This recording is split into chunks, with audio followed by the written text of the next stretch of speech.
Alright guys, today's workout is going to be a back and biceps workout. We're going to start with low cable single arm rows, 3 sets of 10.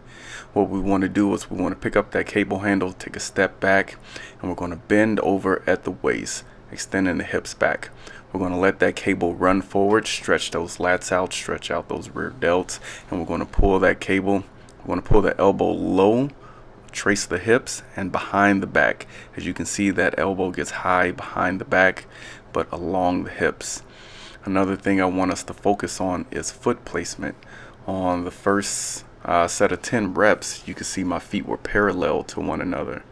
On this side, I have one foot forward. The reason for that is to stop the hips from over rotating so that we can focus on contracting the back muscles and not just rotating and pulling that weight back. Alright, this is a warm up, so we don't need a ton of weight. Let's just make sure we can pick something to do 3 sets of 10 with. And next up we have bent over dumbbell rows, 4 sets of 10. Again, we're going to bend over at the waist, chest not parallel to the ground, hips are going to be extended back, and again we're going to pull those elbows low and we're going to pull those elbows high behind the back. Alright, we're going to pull both dumbbells at the same time, and we're going to get those elbows up to a peak and squeeze those lats. Alright, immediately after that we're going to get ourselves to a seated cable for seated cable rows. Alright, with this we're going to do 4 sets of 10. This one we're not going to worry about just pulling a ton of weight. We're going to worry about a pause at the peak. Alright, so you see me stretching out the lats, stretching out the deltoids. I have a slight a slight lean forward. I pull myself back and I squeeze and hold and squeeze and hold. Alright, 4 sets of 10 for this exercise as well. It's going to allow us to thicken that back up. Okay, next up we have the wide grip lat pull down for 3 sets of 10.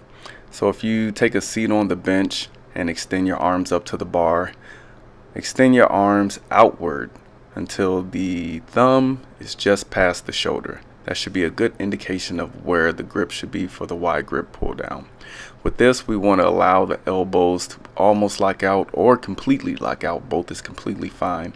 And we pull that weight down slow, try to pull those elbows to the center of the back, and we allow that weight to come up. We can keep it under control. Immediately after that, we're going to do a superset here now. Immediately after that, we're going to go into a reverse grip for 3 sets of 6 with a pause at the bottom.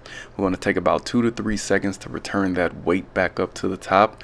Remember, everything is about control. Control, control. We're going to pull those elbows down and pull them back as far as possible.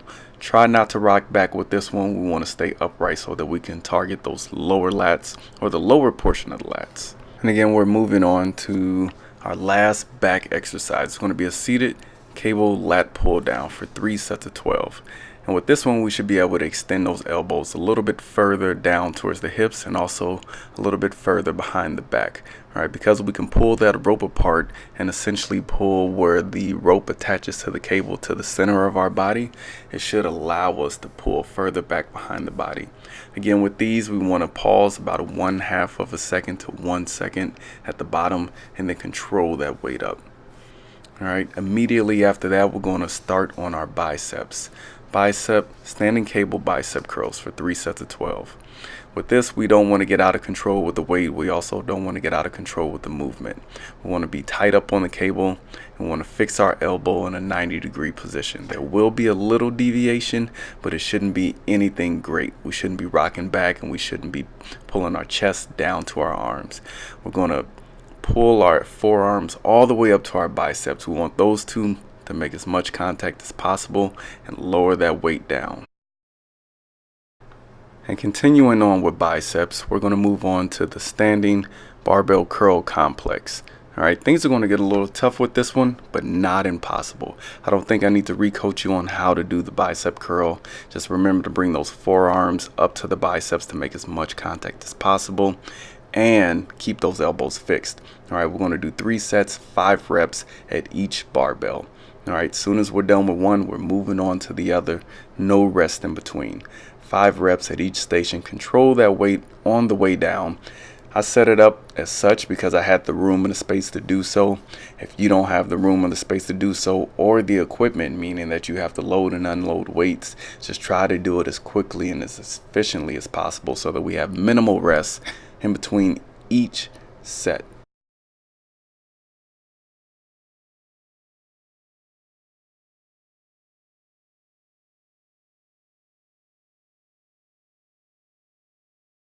And to finish this off, we're going to do standing resistance band curls, 3 sets of as many as possible.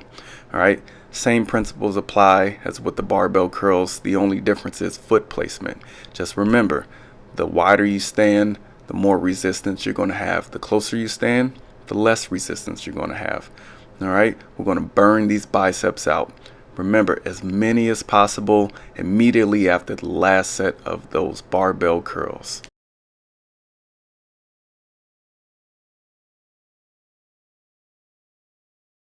And there you have it, today's back and biceps workout. I hope today was challenging. I hope today you did some things that were new.